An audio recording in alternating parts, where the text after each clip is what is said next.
कल्पना कीजिए एक ऐसा घर जहां 4 लोग रहते थे। एक रिटायर्ड शिक्षक, उनकी पत्नी, उनकी 25 साल की बेटी और सिर्फ 12 साल का बेटा। फिर एक रात अचानक चारों के फोन बंद हो गए।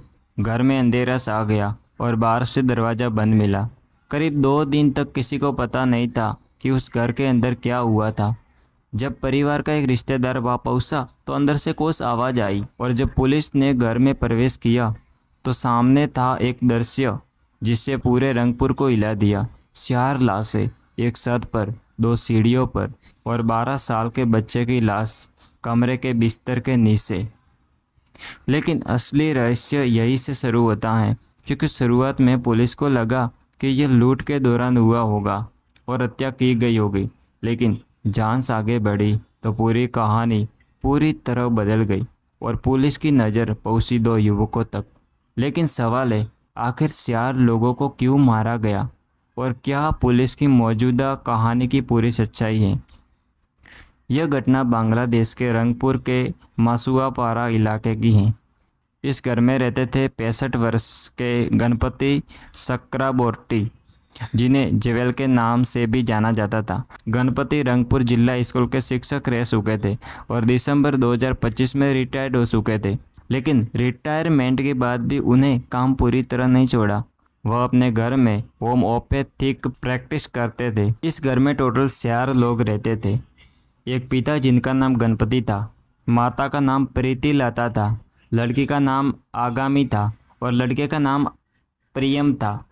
12 साल का वो रंगपुर जिला स्कूल के क्लास 12 में पढ़ता था और उनकी बेटी थी आगामी, जिन्होंने इंग्लिश में मास्टर्स की पढ़ाई पूरी की थी। एक सामान्य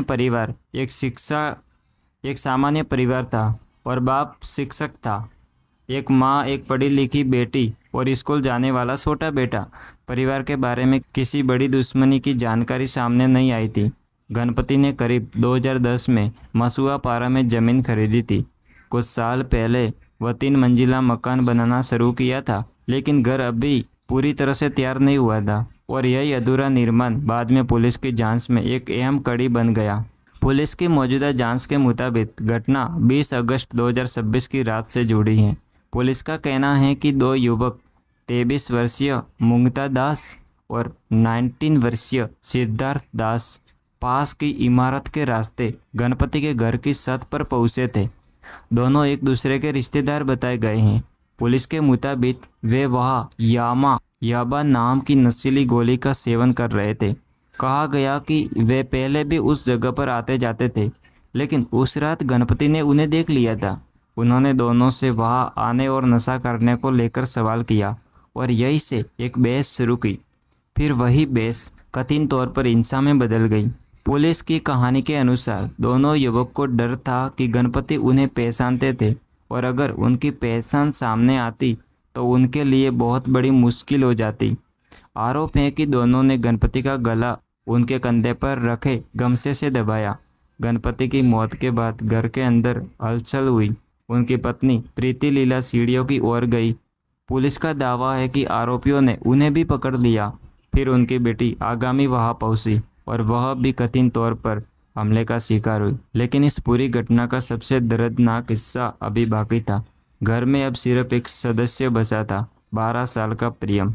पुलिस के मुताबिक प्रियम आरोपियों को जानता था। बताया गया है कि वह सिद्धार्थ के छोटे भाई अबूरपा का दोस्त था। यानी पुलिस की थ्योरी के अनुसार आरोपियों को डर था कि बच्चा उन्हें पहचानता है और इसी वजह से पुलिस का दावा है कि उसे भी मार दिया गया।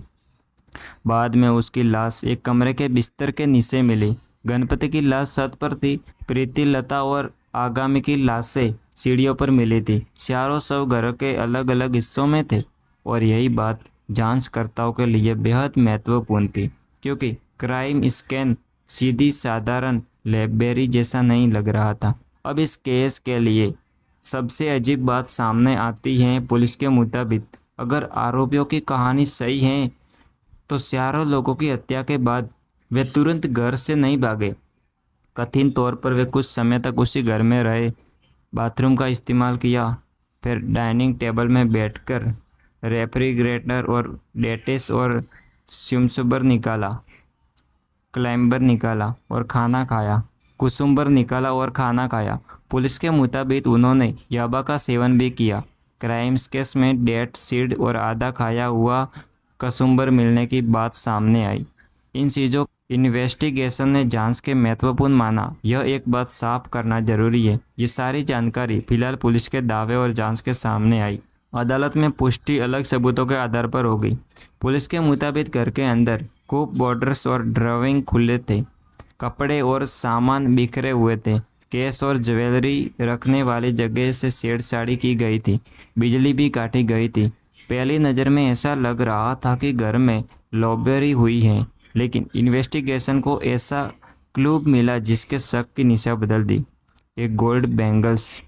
पुलिस के मुताबिक ज्वेलरी पर आग से जांच करने के निशान थे और यही से ध्यान गया सिद्धार्थ पर, क्योंकि पुलिस के अनुसार वह करीब 8 साल से ज्वेलरी शॉप में गोल्ड स्मिथ का काम कर रहा था। मतलब उसे सोने की पहचान और जांच की जानकारी थी। अब इन्वेस्टिगेटर्स के सामने सवाल था कि लोबोरी के इसका असली था या फिर किसी ने हत्या के बाद घर को लोबोरी जैसा दिखाने की कोशिश की है। जांच में एक और अजीब चीज सामने आई। पुलिस के मुताबिक 2 फोन डिटर्जेंट मिले पानी में डुबोए गए थे। इन्वेस्टिगेशन को शक है कि ऐसा डिजिटल या फोरेंसिक एविडेंस मिटाने के लिए किया गया होगा। लेकिन अगर कोई किसी ने फोन्स को नष्ट करने की कोशिश की तो सवाल उठता है, आखिर उन फोन्स में ऐसा क्या था जिसे छिपाना जरूरी था? किससे आखिरी बार बात हुई थी? कब फ़ोन बंद किए गए? इस सवालों के जवाब जांच में महत्वपूर्ण हो सकते थे। परिवार के लिए संपर्क गुरुवार रात हुआ था, जिसके बाद जब रिश्तेदार फ़ोन किया तो कोई जवाब नहीं मिला। एक के बाद एक चारों फोन्स बंद मिले। परिवार के रिश्तेदार पूजा चक्रबोर्ती को शक हुआ वह अपने पति के साथ रात करीब 8:45 से 9 बजे तक घर पहुंची। मुख्य गेट बंद था, अंदर अंधेरा था, कोई दरवाज़ा नहीं खोल रहा था।